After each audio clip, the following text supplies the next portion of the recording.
The call to ministry haunted my periphery for most of my adult life.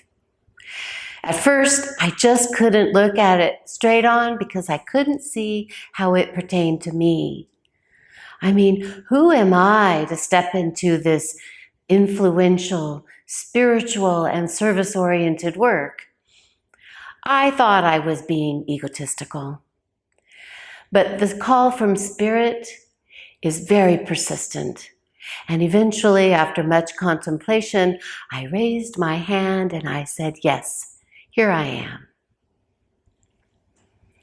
It was in the mid-1980s that I met the love of my life, Scott, at an art class at Cabrillo Community College.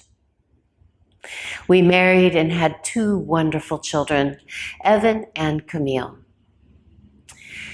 When the kids went to school, I returned to Cabrillo with the idea then that I would create an academic education that would satisfy Spirit's call. I took all the classes that interested me, and I thought I had a pretty good idea of what needed to be learned in order to be a successful minister. And then when I turned 50, I was going to graduate myself as a wise woman.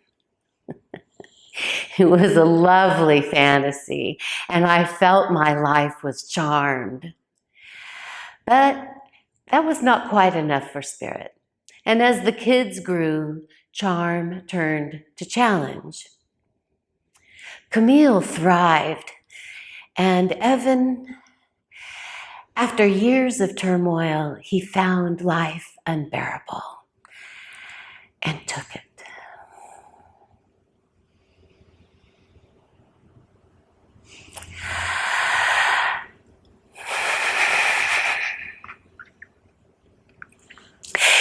It's been almost 10 years since Evan died. And the hole that was ripped into my soul was filled with anguish and self-recrimination and the deepest sorrow. And it was during this time that I memorized a poem by Collier-Young to help me not give up on my own life. He wrote, "When you are sorrowful, look into your heart, and you shall see that you are weeping for what has been your delight. And the self-same well that is filled with your laughter is oftentimes filled with your tears. How else can it be?" Scott and I loved each other, we attended to each other, and we agreed to not blame each other. We made Camille the center of our universe, acknowledging that she had her own life to live. And the days passed into weeks and months and years, and we all survived. And I believe that is a miracle. With this new version of my life, I realized then it was imperative that I engage in academic education and a formal path to ministry. So I attended seminary. One of my studies was to participate in a chaplaincy program at UC San Francisco on the Parnassus Heights campus, overlooking the Golden Gate Park, Bridge, and Bay. It was amazing. I quickly learned that a city hospital environment is in constant chaos, and I needed to figure out a way to maintain my equanimity and to be a calm presence as a chaplain must be.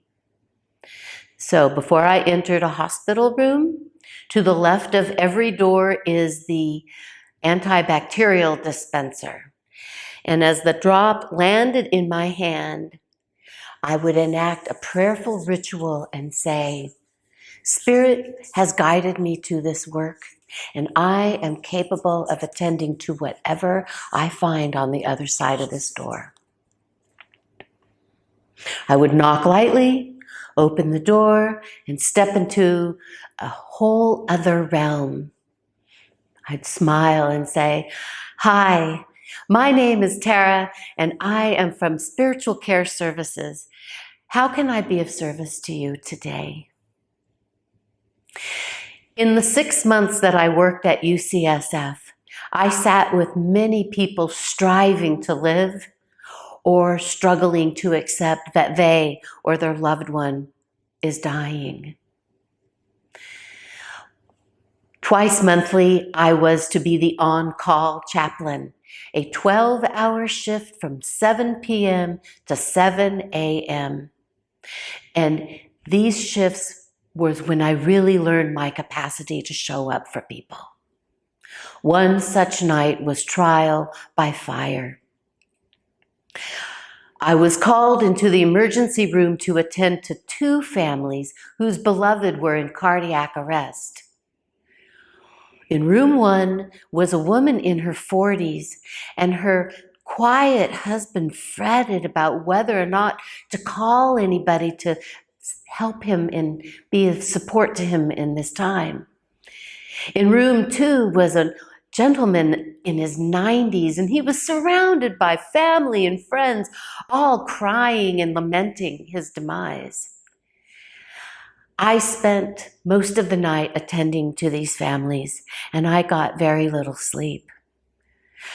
Early the next morning, I was called into the room where a Spanish-speaking mother was mourning the death of her son. He was only 25. I walked into the room and I heard her crying and talking to her family in Nicaragua on the phone. I knew her grief intimately. In chaplaincy, we are taught that it is about the family and the patients. It's not about us. Still, my heart ached, and I sensed that she would benefit from knowing that she was with true company who understood her grief. So I ventured to say, "Mi hijo también murió." My son has died as well. She turned to me and we held hands, madre a madre, corazón a corazón, mother to mother and heart to heart. Yes, there is profound comfort in shared grief. Hospice and chaplaincy has given me an opportunity to transform the tragedy of my son's death into a spiritual practice that serves people in sacred ways. I feel honored to be trusted with such intimacy because it is a gift of grace to be with people as they transition from this world to the next. And I am deeply grateful for this. Blessed be.